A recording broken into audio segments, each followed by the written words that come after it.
and I'm going to take us on a journey to Basingstoke. It's a perfect example of not getting revenue. Take Plot O, soon to be known as Florence House. A great building, it has to be said. I have nothing against the building. We hand over our land for a reduced price. We then complete the groundworks, which cost us $1 million more than we got actually for the land. And then we give it to them rent-free, a long-term lease. Remember, our number one priority is revenue. The rental income was key, as that would provide the funding for our services. Any argument about business rates fails. Plot O sits in an enterprise zone. The taxpayers pay the business rates for them.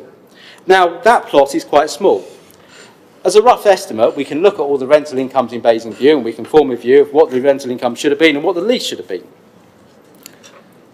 I reckon we could have got rent of £100,000 a year, which interestingly is twice the cost of supporting the number 12 bus service that covers Eastrop and Grove, large parts of Brighton Hill, Hatchwarren and Kempshott.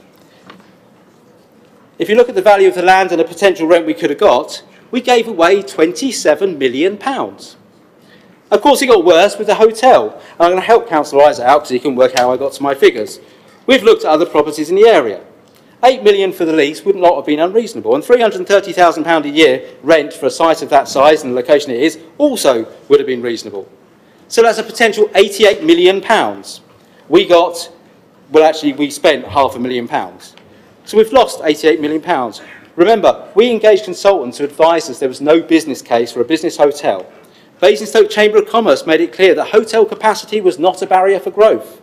We did it anyway. But it gets worse.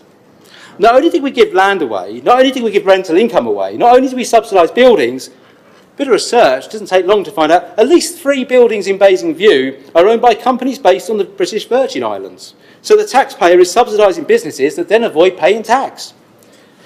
We've donated £105 million potentially of taxpayers' money to big business as an investment in jobs at a time when unemployment is historically low, when revenue should have been our priority.